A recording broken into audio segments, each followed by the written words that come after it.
Պուրիտանները, ամենօրյա ընթերցանություն, Ջոն Բանյան, օր փետրվարի 9։ Ես խնդրեցի Տիրոջը և նա պատասխան տվավ ինձ, և իմ ամեն ահովախից ազատեց ինձ։ Սաղմոս 34-րդ գլուխ 4-րդ խոսք։ Աստծո նկատմամբ անաստված վախը դրսևորվում է հետևյալ կերպ. այն թույլ չի տալիս, որ իր կողմից կառավարվող հոգին կյանքի արդարացման համար միայն Քրիստոսին ապավինի, այլ հոգու ուժերը մասամբ ապավինի օրենքի գործերին։ Քրիստոսի և նրա առաքյալների ժամանակներում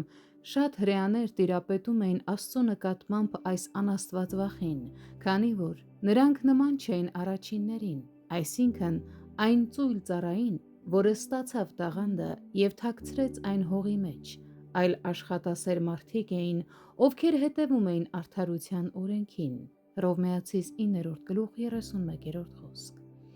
Նրանք նախանձախնդիր էին Աստծո և իրենց հայրերի կրոնի հանդեպ, բայց ինչպես պատահեց, որ նրանք ձախողվեցին։ Նրանք ձախողվեցին, որովհետև նրանց վախը Աստծո հանդեպ անաստված վախ էր։ Այն թույլ չէր տալիս նրանց լիովին վստահել հավատքի արդարությանը, որը Քրիստոսին վերագրվող արդարությունն է։ Նրանք հետապնդում էին արդարության օրենքը, բայց նրանք չհասան արդարության օրենքին։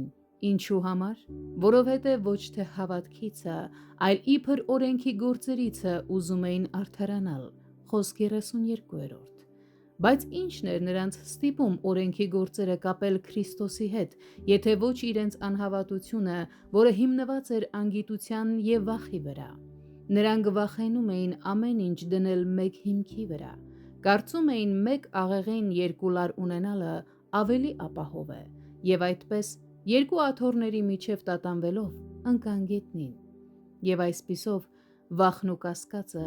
միանում են որպես միմյանց պատճառներ։ Այո, դրանք հաճախ փոխարինում են միմյանց։ Այսպես է առաջանում անաստված վախը անհավատության համար։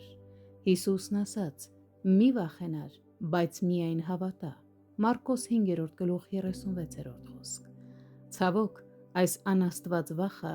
մեծապես խանգարում է հոգուն վստահել միայն Քրիստոսի արդարությանը կյանքի հարության համար։